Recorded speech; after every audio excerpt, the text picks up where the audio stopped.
संतान नहीं, भगवान को पाने के लिए जा रहे हैं।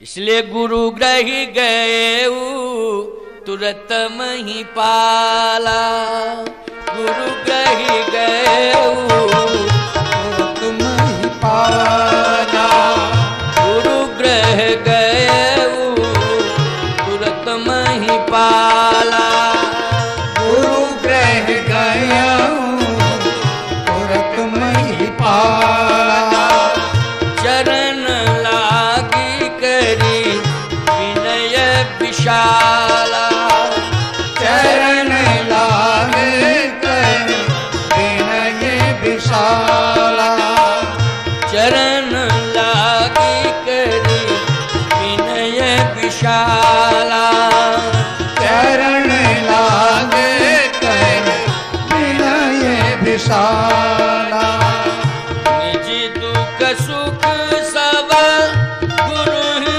सुनायो, निज दुख सुख सब गुरु ही सुनायो, तब वशिष्ठ बहु विधि समझायो, तब वशिष्ठ बहु विधि समझायो, तब वशिष्ठ बहु विधि समझायो। निज दुख सुख, ये दुख और सुख एक साथ दोनों, साष्टांग प्रणिपात किया गुरुदेव भगवान के श्री चरणारविंदों में, साष्टांग प्रणिपात कर रहे हैं महाराज दशरथ। आंखों में आंसू हैं, दुख, निज दुख। गुरुदेव ने कहा, दशरथ क्या बात है?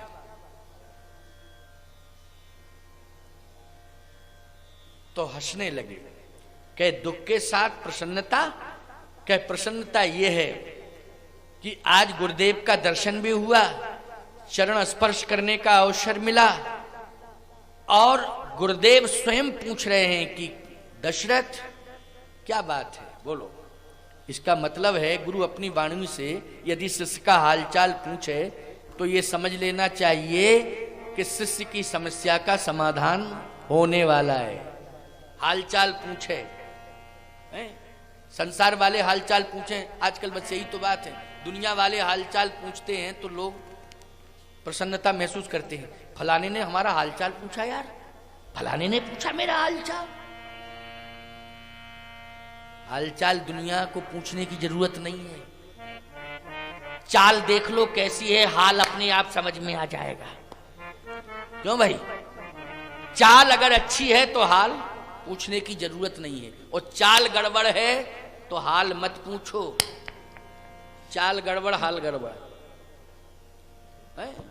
हाल चाल गुरुदेव पूछें क्या हाल चाल है, आहा, ये समझ लेना चाहिए कि गुरुदेव को हमारी चिंता है, पूछ रहे हैं क्या हाल चाल है, ठीक हो। प्रसन्नता है इस बात की। लेकिन आए थे तो आंखों में आंसू लेके आए थे, कारण क्या है? कहे गुरुदेव कारण यह है कि उम्र मेरी 60,000 वर्ष की हो गई। हाँ तो क्या हो गया 60,000 साल की? 60,000 वर्ष की हो गई। बात यह है कि समस्याओं में उलझता जा रहा। कोई समस्या नहीं है तुम्हारे पास, क्या समस्या है? तुम्हारे जैसा तो कोई है नहीं। 3 काल त्रिभुवन जग माही, भूरि भाग दशरथ सम नहीं। दशरथ तुम्हारे समान तो कोई भाग्यवान है ही नहीं, कोई समस्या नहीं। भाग्यवानों के सामने क्या समस्या रहती है? कहे भाग्यवानों के सामने समस्या ही भगवान की होती है। किसकी होती है? भगवान की। और कोई समस्या नहीं रहती भाग्यवानों के सामने। भगवान की समस्या। हाँ, भगवान ने मुझे वचन दिया था कि मैं सुत बन के आऊंगा। 60,000 वर्ष की आयु हो गई, गुरुदेव अभी तक वो नहीं आया। तो भगवान क्या झूठ बोलता है? भगवान असत्य बोलता है क्या? वशिष्ठ जी ने कहा नहीं, सत्यम परम धीमहि, वो सत्य स्वरूप है, वो झूठ कैसे बोलेगा? और ये तुमने कैसे मान लिया कि वो झूठ बोलता है? विश्वास नहीं हो रहा है गुरुदेव, लेकिन 60,000 वर्ष की आयु हो गई, शायद मैं इस दुनिया से चला जाऊं, कब प्राण निकल जाएं ये कहा नहीं जा सकता है, लेकिन अभी तक वो नहीं आया। तो समाधान आप करिए। गुरुजी बोले धरहु धीर, घबराओ नहीं, धीरज रखो। मैं पहले ही बोल चुका था ना कि धैर्य धारण करना चाहिए, धैर्य खोना नहीं चाहिए। धैर्य धारण करो। धरहु धीर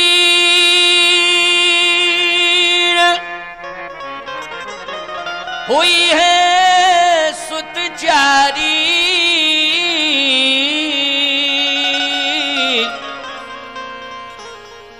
त्रिभुवन विदित भगति भयहारी।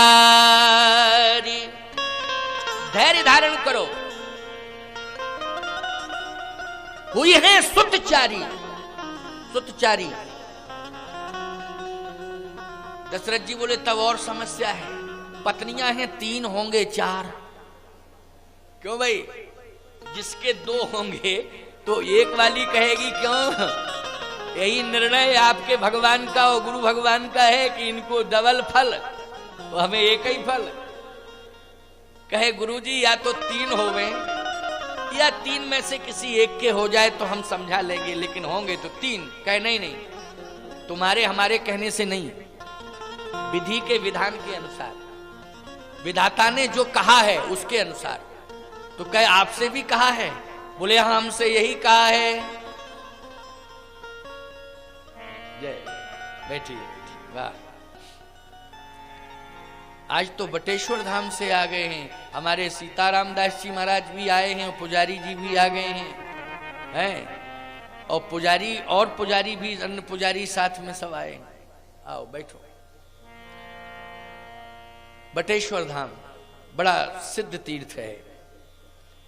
क्या बात है साहब, बहुत सुंदर। हमारी कथाएं बहुत हुई हैं बटेश्वर में।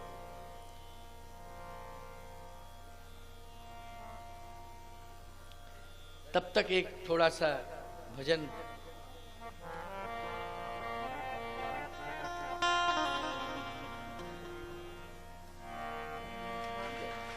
वाह, अच्छे हो। गोविंद लो माला पहनो। गोविंद गाए जा, प्रभु को मनाए जा। सीताराम सीताराम गाए जा, प्रभु को मनाए जा। बिगड़ी तेरी बन जाएगी।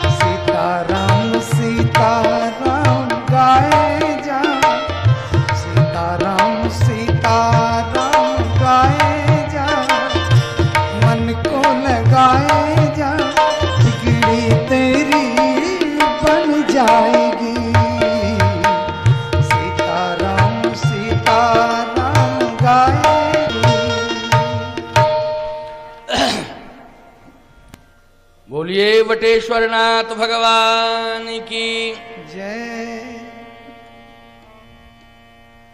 प्यारे, गुरु महिमा पर चर्चा चल ही रही थी और बटेश्वर धाम से भोले बाबा ने अपने पार्षदों को भेज दिया है। वाह, ठीक समय पर भेजा है।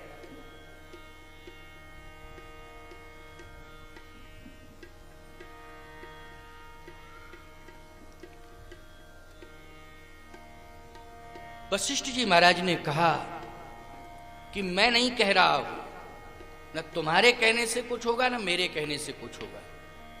ये तो विधि का विधान है और विधाता ने ही मुझे बताया है। और जितना अच्छा विधि के विधान को गुरुजी जानते हैं, और गुरु में भी गुरु वशिष्ठ जी। क्यों? गुरु विवेक सागर जग जाना, जिन्हें विश्व कर वदर समाना। ऐसे गुरु हैं वशिष्ठ जी महाराज। विवेक सागर जग जाना, विवेक के समुद्र हैं, ज्ञान के समुद्र हैं वशिष्ठ जी महाराज। तो कहा विधान तो ये है। क्या विधान है? धरौ धीर हुई है सुतचारी। धीरज रखना पड़ेगा, 4 सुत होंगे। 4 की बात क्यों? 3 सुत हो जाए गुरुदेव, नहीं तो 1 ही बहुत है। 3 कहे बात यह है कि सुतुत की इच्छा तो हमें नहीं है, लेकिन परमात्मा ने जब नैमिषारण्य में मुझे वरदान दिया था तो ये कहा था। 1 सुत की बात मैं इसलिए कह रहा हूं, वो अपने विवेक से नहीं कह रहा हूं, अपने ज्ञान से नहीं कह रहा हूं, मैं तो ईश्वर की वाणी को ही सत्य सिद्ध करके बोल रहा हूं कि आप सरस खोजो कहां जाई, नृप तो तनय हो मैं आई। मैं बेटा बन के आऊंगा तो 1 वचन, क्यों ध्वनित हुआ ना इस चौपाई में 1 वचन, न 2 वचन न बहुवचन, केवल 1 वचन। नृप तो तनय हो मैं आई, मैं पुत्र बन के आऊंगा। तो कहा मुझसे तो यही कहा था, कहा तुमसे ये कहा था, लेकिन हमसे तो 4 की बात कही बहुवचन। इसलिए मैं कह रहा हूं धरहु धीर हुई है सुतचारी, त्रिभुवन विदिति भगति भयहारी। क्योंकि हमें वचन दिया था जन डर पहु मुनि सिद्ध सुरेशा, तुम ही लाग धरि हो नर भेषा। ते दशरथ कौशल्या रूपा, कौशलपुरी प्रगट नर भूपा। तिनके ग्रही अवतरी हो जाई, रघुकुल तिलक सुचारऊ भाई। रघुकुल तिलक सुचारऊ भाई, ये परमात्मा ने वचन दिया है। इसलिए तुमको जो वचन दिया तुम अपने हिसाब से कह रहे हो, हमें जो वचन दिया हम अपने हिसाब से कह रहे हैं। इसलिए 4 की बात कही। नारद जी बोले हमें तो यही पता था कि परम शक्ति समेत अवतरी हो, शक्ति के सहित अवतार होगा, लेकिन यहां तो वशिष्ठ जी महाराज ने और रहस्योद्घाटन कर दिया है कि यहां 4 होंगे। धरौ धीर हुई है सुतचारी। अब इसमें विद्वानों का मत है। देखो रामचरितमानस इतना गहरा है कि समुद्र की गहराई को मापने का कोई अभी तक मापदंड नहीं तैयार हुआ। क्यों भाई? अभी तक तो नहीं तैयार हुआ है। चंद्रमा तक लोग पहुंच गए, चंद्रलोक तक पहुंच गए, चंद्रमा का पता लाके भूलोक में दे दिया, लेकिन अभी समुद्र की गहराई कितनी है अभी तक कोई वैज्ञानिक बता पाया क्या? नहीं बता पाया कितना गहरा है समुद्र। लेकिन समुद्र की गहराई को मापने का शायद आगे कोई मापदंड तैयार हो जाए, लेकिन रामचरितमानस की गहराई को मापने का मापदंड ना पहले था, ना आज है, ना आगे कभी हो सकता है। इतनी गहराई है रामचरितमानस में। वो तो यह संतन सन जस कछु सुनेउ तुम्हें सुनावो सोए। जो कुछ सुन लिया है गुरुदेव के द्वारा, संतों के द्वारा, बस उसी को सुना देता हूं। और यही व्यास परंपरा है, सभी सुनाते हैं इसी विधि से। और कोई अहंकार में व्यास पीठ पर बैठकर कोई डिमडिम नाद करे और तमाम घोषणाएं करने लग जावे, तो ये उसका अभिमान हो सकता है, ये उसका अभिमान हो सकता है। और जो अभिमान करके ग्रंथ को बोलता है, याद रखना, वो निश्चित रूप से ये मान लेना अपने को ही भगवान मानता है, ग्रंथ को भगवान नहीं मानता है। जो अभिमान करके ग्रंथ को अभिमान करके बोले, वो अपने को भगवान मान रहा है, ग्रंथ को भगवान नहीं मान रहा है। क्योंकि ग्रंथ कभी अभिमान की प्रेरणा नहीं देता है।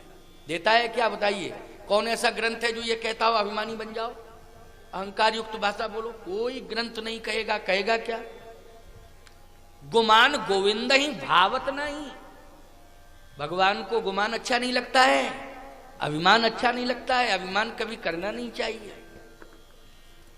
तो यहां वशिष्ठ जी कह रहे हैं कि मैं अभिमान करके नहीं बोल रहा हूं, मैं तो भगवान की वाणी बोल रहा हूं कि चार, तो विद्वानों का मत है कि चार फल होते हैं, अर्थ धर्म काम और मोक्ष, इसलिए चार फल की प्राप्ति हो। भगवत कृपा जिसके ऊपर हो जाती है प्यारे, क्या उसे चार फल की प्राप्ति होती है, अर्थ धर्म काम मोक्ष। लेकिन भरत जी ने तो ये कह दिया, अर्थ न धर्म न काम रुचि गति न चहो निर्वाण। अर्थ न धर्म न काम रुचि गति न चहो निर्वाण। जन्म जन्म रति राम पद, यही वरदान न। हाँ, सीधी सी बात यह है प्यारे, ये चार फल महत्वपूर्ण नहीं है, अर्थ धर्म काम मोक्ष, भरत जी के अनुसार।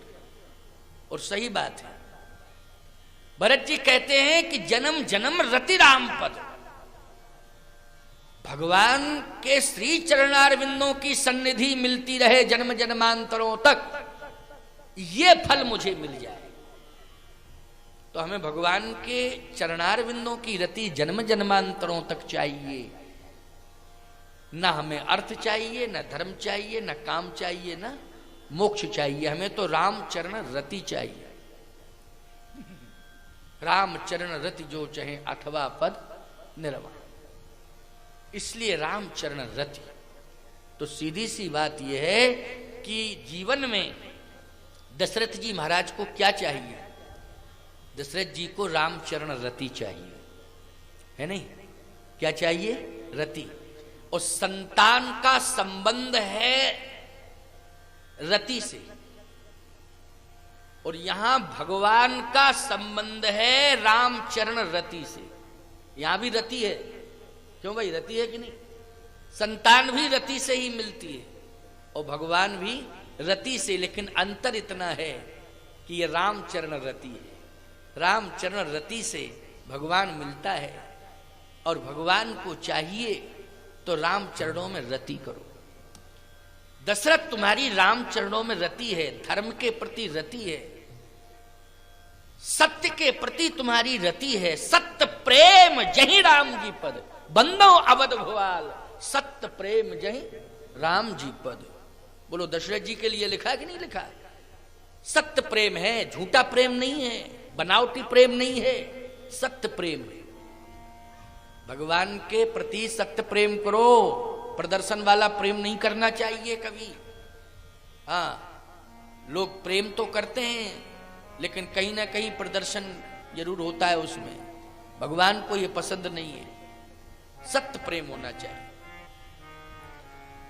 दशरथ तुम्हारा सत्य प्रेम है, राम चरण रति है तुम्हारे जीवन में, धर्म के प्रति रति है, सत्य के प्रति रति है, इसलिए तुम्हें सत्य मिलेगा, धर्म मिलेगा, ईश्वर मिलेगा, सुत के रूप में मिलेगा। तो ये तीन और कौन आ रहे हैं? क्या ये भगवान की व्यवस्थाएं हैं? क्यों भाई? सहयोगी हैं ये भगवान के, सहयोगी।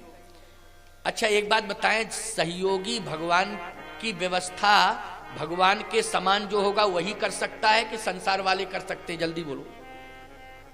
भगवान की व्यवस्था तो भगवान के समान जो हो। और बोलो, भरत जी आ रहे हैं कि नहीं आ रहे हैं? राम जी के साथ कौन आ रहे हैं? क्योंकि भरत राम एक ही अनुहारी, सहिसा लख न सके नर नारी। भरत राम एक ही अनुहारी। तो सीधी सी बात यह है कि राम के समान भरत हैं। बोलो, है कि नहीं? और साथ में लेके कौन आ रहे हैं अपने समान? राम जी लेके आ रहे हैं, क्योंकि अपनी व्यवस्था बनाने के लिए ला रहे हैं। भगवान को व्यवस्था करनी है। अच्छा, संसार में संसार की रचना करने वाला ईश्वर है, लेकिन संसार की रचना हो जाए, लेकिन भरण पोषण करना भी अनिवार्य है कि नहीं?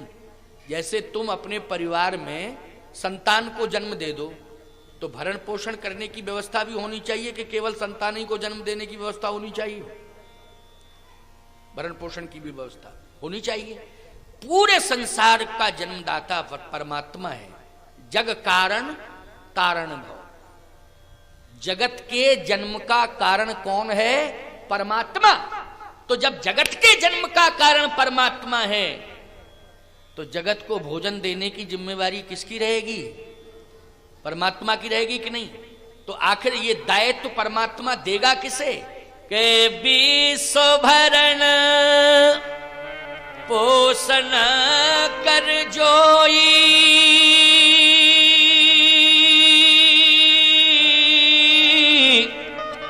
ताकर नाम भरत यस होई।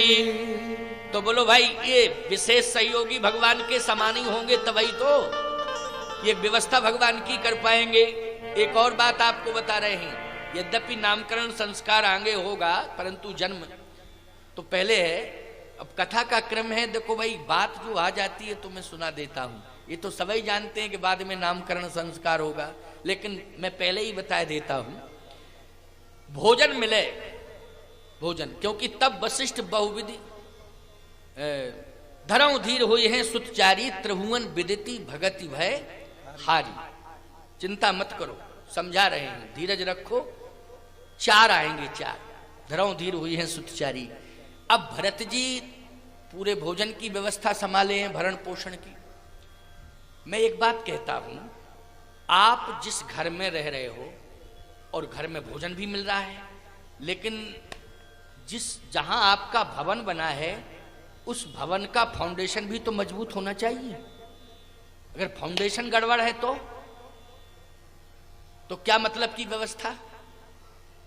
कोई मतलब की व्यवस्था है? फाउंडेशन मजबूत होना चाहिए कि नहीं? तो लक्षण धाम राम प्रिय सकल जगत आधार, ये भी भगवान के विशेष सहयोगी हैं, क्योंकि सकल जगत आधार। पृथ्वी को कौन धारण किए हुए है? लक्ष्मण जी, शेष के रूप में। बोलो, इस पृथ्वी को शेष के रूप में कौन धारण किए हैं? लक्ष्मण जी धारण किए हुए। लक्ष्मण जी महाराज पृथ्वी को धारण किए हुए हैं प्यारे। सकल जगत आधार, इसका मतलब है कि ये भी भगवान के विशेष सहयोगी हैं। तो मैं एक बात कहता हूं, केवल लक्ष्मण जी पृथ्वी को ही धारण नहीं किए हैं शेषनाग जी। अच्छा बोलो, भगवान राम भी अपनी सैया का आधार बनाए हैं, तो किसको बनाए हैं? बोलो, पूरे क्षीर सागर में, पूरे क्षीर सागर में, संपूर्ण क्षीर सागर की बात कर रहा हूं। अच्छी बात है, इत्र भी है इसमें, सैनिटाइज भी है, सब कुछ है। हाँ, इत्र भी, हमें तो इत्र ही लगा था, लेकिन अभी तक तो हमने शीशियों में भरा देखा इत्र, लेकिन टंकियों में इत्र आने लगा।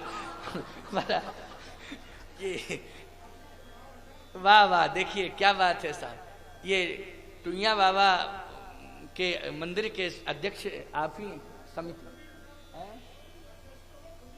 हाँ हाँ, खुद ही है, सेवक हैं, व्यवस्था में है। देखिए आप, ये व्यवस्था बहुत अच्छी है, होना भी चाहिए। भगवान की कृपा है। और आप लोग इसे सुगंधित सैनिटाइज, क्यों सुगंधित सैनिटाइजर, सुगंध ही है इसमें, इत्र ही है।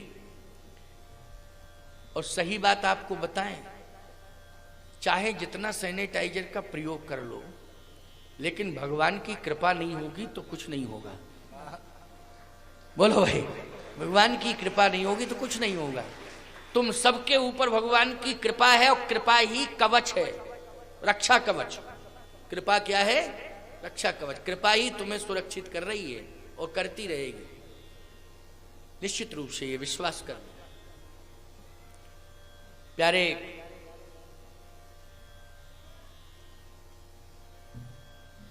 लक्षण धाम राम प्रिय, एक तो शेषनाग जी आएंगे साथ में, क्यों आएंगे कि नहीं? अच्छा, एक और संतों का मत है, विद्वानों का, कि भरत नाम तो बाद में रखा है, लेकिन संतों ने, आचार्यों ने, ग्रंथों ने यह बताया है कि भरत राम एक ही अनुहारी का अर्थ यही है कि 2 विष्णु हैं यहां।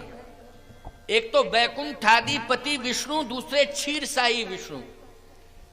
तो क्षीर सागर का संबंध गहराई से है और बैकुंठ का संबंध ऊंचाई से है। तो बैकुंठाधिपति विष्णु कौन है? बोले भगवान राम हैं। और क्षीरसाई विष्णु कौन है? बोले भरत है। क्योंकि भरत पयोधि गंभीर मत प्रगटेउ सुर साधु हित कृपा सिंधु रघुवीर, ये समुद्र हैं। इसका मतलब है क्षीरसाई विष्णु है। तो सीधी सी बात यह है कि ये विष्णु ही हैं, क्योंकि राम समान राम कहें तो विष्णु के समान विष्णु ही होंगे, राम के समान राम होंगे। इसलिए भरत राम एक ही अनुहारी सहसा लख न सके नर नारी। एक भाव तो ये हो गया। दूसरा भाव ये है सकल जगत आधार। क्षीर सागर में अगर भगवान विष्णु को भी आधार मिल रहा है तो शेषनाग के द्वारा मिल रहा है। बोलो किस पर लेटे हुए हैं? सैया पर। और सैया आधार है तो शेषनाग की सैया है कि नहीं? आपने भी स्वीकार किया। तो साधारण नहीं है शेषनाग जी। अब एक और हैं शत्रुघ्न जी। ये क्या है शत्रुघ्न? आगे चल करके इनका नाम शत्रुघ्न होगा, लेकिन सत्य तो ये है कि ये हैं कौन? जाके सुमरन ते रिपुनासा नाम शत्रुघ्न वेद प्रकाशा। वेद प्रकाशा।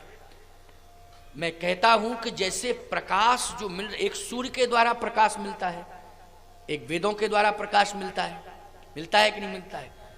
सूर्य के द्वारा जो प्रकाश मिलता है उससे अनेक बीमारियां दूर होती हैं कि नहीं होती? शरीर के अंदर जो बीमारियां होती हैं वो बीमारियां आयुर्वेदाचार्य कहते हैं और डॉक्टर भी कहते हैं आजकल वर्तमान में कि सूर्य की किरण पड़नी चाहिए, है ना? और सूर्य की किरण पड़ेगी तो बीमारियां दूर होंगी। जिस स्थान पर सूर्य की किरण पड़ जाती है उस स्थान के रोग भाग जाते हैं। आदमी तुम्हारे शरीर पर पड़े, शरीर की बीमारी दूर हो जाएंगी। लेकिन सत्य यह है कि काम क्रोध लोभ मोह मद मत्सर ये भी बहुत बड़ी बीमारियां हैं। बोलो है बीमारियां कि नहीं? खतरनाक बीमारियां हैं ये। अच्छा एक बात बताओ, आयुर्वेदाचार्य के पास जाना, कहना काम क्रोध लोभ मोह मद मत्सर ये खड विकार समाप्त हो जाए, कोई चटनी चटाओ, तो सतोपलाद कहेगा चाट लो। अरे भैया सतोपलाद नहीं, चाहे कितना हूं चूरन चटनी चटावे, लेकिन काम क्रोध लोभ मोह मद मत्सर खड विकार जो हैं ये किससे दूर होंगे? ये वेद के प्रकाश से दूर होंगे। किससे होंगे? वेद के प्रकाश से। सूर्य के प्रकाश से जैसे रोग विदा हो जाते हैं, बीमारियां दूर हो जाती हैं, वैसे ही वेद प्रकाश से ये खड विकार दूर हो जाते हैं। क्योंकि वेद वाणी के माध्यम से ही काम क्रोध लोभ मोह मद मत्सर दूर किए जा सकते हैं। बोलो उपदेश के माध्यम से वेद वाणी से ही दूर होंगे कि नहीं होंगे? तो सीधी सी बात यह है कि शत्रुघ्न जी महाराज जाके सुमरन तेर कुनासा, इनका नाम शत्रुघ्न होगा, लेकिन कौन से शत्रुओं को मारने की क्षमता? कहा काम क्रोध लोभ मोह मद मत्सर ये खड विकार। इसका मतलब है साक्षात वेद। क्या है? साक्षात वेद है। इस तरह से इन तीनों का सहयोग परमात्मा राम के साथ है। तो मैं कहना ये चाहता हूं कि ये सब राम के समान ही है। ये किसके समान है? राम के समान है। सांसारिकता से परे है, इसलिए ये चारों भाई सांसारिक विधि से नहीं हुए। ये चारों जो है सांसारिक विधि से नहीं प्रगट ही हुए। बोलो हुए हैं कि नहीं? सांसारिक विधि से इनके आने का कोई प्रमाण नहीं है। भगवान भी प्रकट हुए हैं, ये भी सब प्रकट ही हैं। सांसारिकता से कोई लेना देना नहीं। लेकिन धरहूं धीर हुई है सुतचारी, त्रिभुवन विदित भगति भयहारी।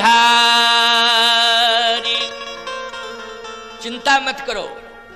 दशरथ जी ने कहा महाराज इसके लिए करना क्या पड़ेगा? कहे तुम्हें कुछ नहीं करना। भगवान की कृपा अगर प्राप्त करनी है तो गुरु के ऊपर छोड़ दो। किसके ऊपर छोड़ो? गुरु के ऊपर छोड़ो तो भगवान की कृपा जरूर हो जाएगी। हो जाएगी कि नहीं? बिना गुरु के क्या भगवान की कृपा होगी? गुरु गोविंद दोनों खड़े का के लागो पाए। बलिहारी गुरु आपने जो गोविंद दियो बताए, बलिहारी गुरु आपने जो गोविंद दियो बताए। इसका मतलब है कि गुरु की कृपा हुई तभी तो भगवान मिले, बिना गुरु की कृपा के भगवान नहीं मिल सकते हैं। तो तुम्हें कुछ नहीं करना, जो करेंगे हम करेंगे, और जो तुम चाह रहे हो वो अवश्य पूरा होगा। ठीक है, हमें विश्वास है, गुरुवाणी पर विश्वास करना चाहिए। गुरुवाणी पर क्या करना चाहिए? विश्वास। विश्वास नहीं करोगे तो सब बेकार है। सबरी के गुरुदेव भगवान अंतिम श्वास लेने जा रहे थे। सबरी जी के गुरु भगवान अंतिम श्वास लेने जा रहे थे, तो सबरी ने चरण पकड़ लिया। तो मतंग ऋषि ने कहा, गुरुदेव भगवान ने, मतंग जी ने, कि क्या बात है, तू रो रो करके मेरे चरण पकड़े हुए, क्या बात है? बात यह है कि मुझे विश्वास था कि गुरुदेव हैं तो भगवान मिलेंगे, लेकिन अब गुरुदेव ही जा रहे हैं तो अब भगवान से कौन मिलाएगा? समस्या आ गई ना, क्योंकि भगवान से कौन मिलाएगा, अब गुरुदेव जा रहे हैं। तब मतंग ऋषि ने बहुत अच्छी बात कही, सुन लो, गुरु का शरीर शिष्य को भगवान से नहीं मिलाता है, गुरु का मंत्र शिष्य को भगवान से मिला देता है, गुरु का मंत्र। इसलिए कहता हूं कि ये मर्म को समझने के लिए बिना गुरु के पास जाए। क्यों भाई, क्या आप समझ पाओगे? मैंने तुझे मंत्र दिया है कि नहीं? हाँ दिया है। ये जरूरी नहीं था कि मेरा शरीर, अभी तक मेरा शरीर है, क्या तुझे भगवान मिले? सबरी ने कहा अभी तक तो नहीं मिले। तो आगे क्या तू विश्वास कर रही है कि मैं बना रहूंगा तो भगवान मिलेंगे? शरीर नाशवान है, ये जाएगा, समय आ गया है जाने का, निश्चित रूप से जाएगा। लेकिन हे सबरी, मैं तुझे वचन दे रहा हूं, ये गुरुवाणी है, इस पर तू विश्वास करना।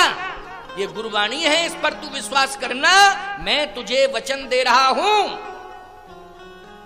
कि तुझे आश्रम छोड़ के कहीं नहीं जाना है, तू इसी आश्रम में रहना। अगर गुरुवाणी पर तू विश्वास करती रहेगी तो मैं वचन दे के जा रहा हूं, अपनी वाणी से कह के जा रहा हूं कि एक ना एक दिन अगर तू मेरी वाणी पर विश्वास करती रहेगी तो मेरी वाणी ही आज कह रही है, एक ना एक दिन भगवान स्वयं इसी आश्रम में आकर तुझे दर्शन देंगे, तुझे कहीं जाने की जरूरत नहीं पड़ेगी। बस विश्वास करके तू रह जाना, आश्रम को छोड़ के मत जाना। तो जो गुरुवाणी पर विश्वास करते हैं उन्हें भगवान मिलता है, मिलता है। सबरी को मिला, प्रमाण मिल गया भाई, मिला सबरी को। और गुरुदेव के जाने के बाद मिला कि नहीं मिला? का शरीर से नहीं, शरीर में ताकत नहीं होती है, गुरु के मंत्र में ताकत होती है।